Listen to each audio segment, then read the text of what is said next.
This is a podcast from the Business Times. Couples fight about all kinds of things: dishes in the sink, nosy in-laws, and of course, money. Finances are one of the most common sources of tension in relationships, and when it comes to money, things can get emotional quickly. But it doesn't have to be this way. With practice, we can all learn to talk about finances with our partner in a healthier, more productive way. That's what we'll be exploring today. Welcome to Money Hacks, a podcast series by the Business Times, where we explore useful financial tips to help you on your money managing and wealth growing journey. I'm your host, Kim Siang. Angela Teng is editorial director at The Simple Sum, a popular financial education website. She's here today with her husband, Isaac Tan, who works in the F&B industry. Welcome, Angela and Isaac. Hi. Hello. There's a saying that opposites attract, and this can apply to financial philosophies as well. Often, disagreements come about when a spender meets a saver, or when people with different family backgrounds come together. What was it like for you guys? Hi everyone, I'm Angela. I'm a highly prudent person in a lot of things, but I have a soft spot for luxury bags. Hi, I'm Isaac. So I would say I'm a person that time frames his purchases. So, sometimes I would take a week to decide to buy something, especially if it's a bigger ticket item. Do you guys discuss big ticket item purchases? We do. For instance, we actually bought our first car last year, even though the COE prices were really high. So that was a prolonged decision that we made because it's just so expensive. But after about 9 months of discussion, we decided to get a second-hand car. And that really was a decision that took a while. The details to buying a car was also up for discussion. We had to decide who would fork out the down payment, how are we going to pay for down payment, as well as the monthly installments. So because I wanted the car more, so I offered to actually pay for a larger deposit. The funny thing was that after we got the car, he started to love it more and he started driving it more. Then we had a discussion and now he's actually paying a bigger sum for the installment. Yeah, due to the usage. So we kind of justify how much we need to spend, right? Based on not just our surplus income, but also on our usage so that we stay away from any friction, right? Money can be quite a touchy subject to bring up, but it sounds like you guys are very open with each other, like how you discussed all the details of buying your car. How did you develop this level of comfort? How? Very good question. Were there like a lot of arguments initially? I think originally when we started dating, we already were sensing each other out. I was trying to figure out whether this person can be dependable and is a future husband quality. And through that, I already got an understanding on his spending habits. I think that really helped. I know when it comes to love, a lot of people usually just jump into it because the person is very attractive or have certain caliber that really fits your requirements. But being very practical about the approach really saves your marriage, even before you get into it. Did you start assessing him on the first date already? Yes. Wow. Oh, don't worry. I also start assessing on the first day. What was your criteria, if I may ask? I prefer someone who does not count the dollars and cents. Like, I don't really need the person to wine and dine me in an MBS restaurant. There's no need for that. Because actually our first date, we ate at a wanton mee restaurant. It was atas wanton mee, by the way, just to be clear. So I ate atas wanton mee and we are married. So the first date shouldn't be like all wine and dine and fancy. Instead, going into a relationship and starting to assess whether if the person is compatible for you is probably the most important reason why you are even meeting to have a meal. I think that's a very mature way of going about it. It's unavoidable that one person will probably make more money than the other. That could be a big source of strain in a relationship. How do you guys approach splitting the money and responsibilities? So clearly my husband earns more than me. So to me, I feel that I'm contributing in other ways beyond financial support. Talking to him more, sharing with him, like asking him how's his day. So things like emotional support, for instance. Yes, emotional support, and I also help to vacuum the floor. I also help to keep our clothes. Things that I don't like to do, by the way. For example, after he finishes his meal, sometimes he falls asleep. What I will do is actually to help clean up the food and like throw it away. Even as my wife shared about doing more household chores, cleaning up after me, But I do feel guilty that she does it. And I feel I'm actually very blessed to be married to her. So I think back to the question is, how do we approach splitting, right? I think it's just who has the capacity to do it better financially, emotionally, physically even. I mean, my job is physically tiring. I spend a lot of hours in the office. But then when I get home, you just want to like sit down and unwind. So, my wife's contribution in her way to me is worth more than money. So financially, if I can support more, of course, that's how I look at it. So I noticed you guys seem to be on the same page about a lot of these couple issues. So have you guys ever thought about anything money related? Okay, I do have a soft spot for luxury bags, right? So I wanted to buy a luxury bag for my mom. So I actually asked my husband to contribute to it because we are married. So afterwards, he started asking me questions on what am I going to do if I'm going to buy another luxury bag for my mother like next year. I had to pause and reflect on this decision that I made. Just because we are married doesn't mean he should also contribute to a gift towards my parent. So from our second year of marriage, we decided that we will each contribute to our own parents' expenses. This is some arrangement that we have ongoing. And I think so far it has worked out. Yeah, I think everybody has their own capacity for giving, right? So if I wanted to say buy a plane ticket for my dad to go Japan with me, right, bring my wife along, I shouldn't expect her to say, hey, let's go Dutch, right? Let's go halfway. Respecting that, I think you approach it with a question like, hey, look, would you like to contribute? It opens up the person to say, oh, okay, that's nice. How about I do a contribution of X dollars, right? I think it's a very different approach from like, hey, I want to buy a plane ticket. But can you pay half? The person will be taken aback, right? And he'll be like, why should I pay half?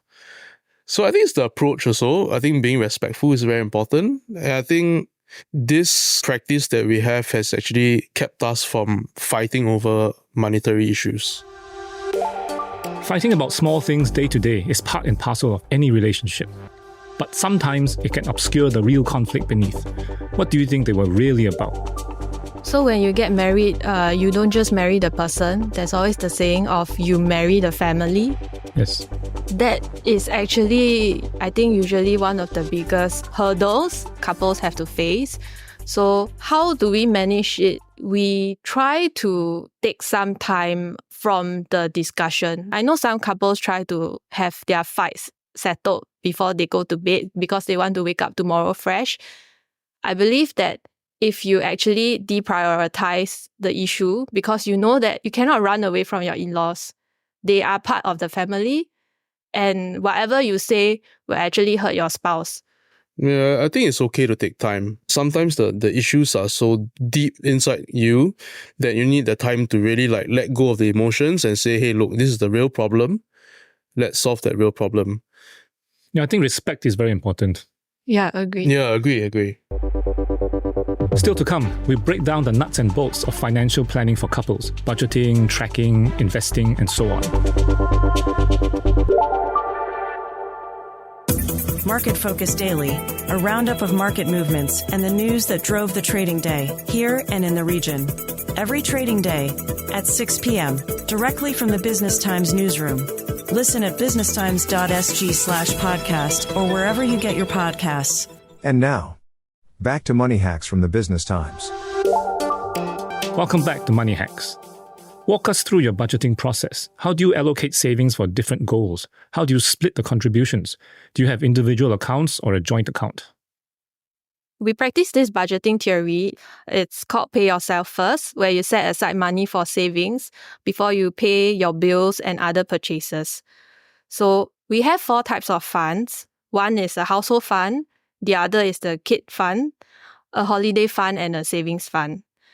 For the household fund, we actually set aside a sum every month to spend on household needs, including groceries. For a kid fund, because we don't have a child yet, so we save money every month for the future child. We also have a holiday fund. I think that's more like a splurge fund. There are moments where you suddenly look like there's a Taiwan deal. Why don't we go for a 3-day short break? So that's when we will tap on this holiday fund. And it doesn't interrupt our income or it doesn't interrupt our expenses for the month. So that next month we are still all okay. There's no disruption. We also have a savings fund where we save for a future large ticket item. So for instance, we have a savings fund with the goal of owning a private property in future. So because there is a goal there, we are more driven to actually save money every month. So this is a very good tip to actually drive the motivation in wanting to save money. I've heard a lot of people that have a joint account between couples and then they actually draw down from that for their usage. I think what we do, psychologically, I feel that's easier to swallow. And also it's a bit more powerful in a sense that you have control on your salary and you have that liberty to still spend when you want to without having to ask permission all the time. And I think that's quite powerful and I think people need that in general. People need that freedom. It's one thing to have a plan and another to stick to it, especially as life throws you curveballs along the way. How do you ensure things are on track? What happens when things don't go according to plan? We had a household fund, right? We started this during COVID, just after we ROM. So I think last year, we did a revision on that. We realized that inflation kicked in, everything cost more, and then we actually revised that figure to a higher limit, and we both agreed on an amount. It might seem a small, trivial thing, but I think the concept is that you got to be transparent. Sharing your problems openly and discussing them openly is what really helped us navigate our difficult times when it comes. What about investing? What's your approach? So I'm a treasury bills and Singapore savings bond person. My husband Isaac is an Blue Apple chips. shares person. So we have completely different risk appetite. And that's why we invest separately. He believes in the high risk, high returns. And I believe in low risk, safe returns. We do not have a shared portfolio.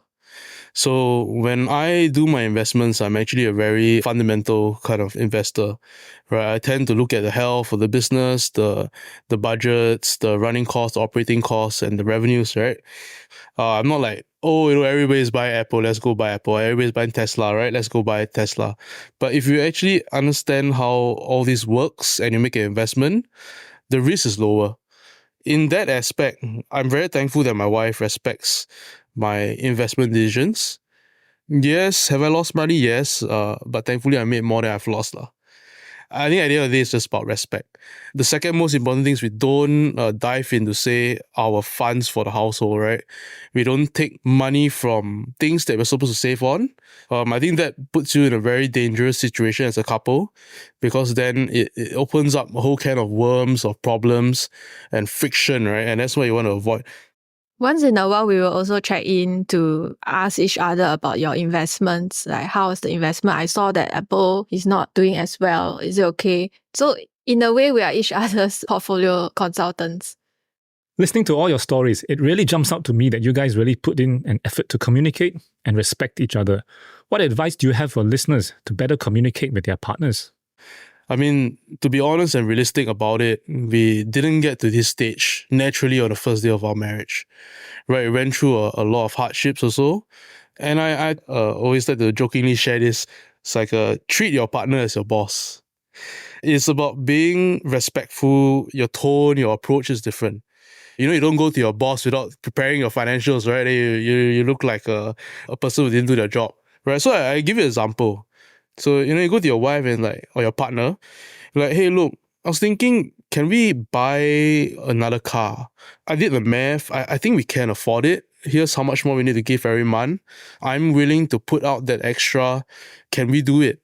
I think if you ask it in a very respectful and friendly, your partner will tend to come back to you with a response that eager to support your decision as much as possible, but also eager to bring openly the concerns that he or she has.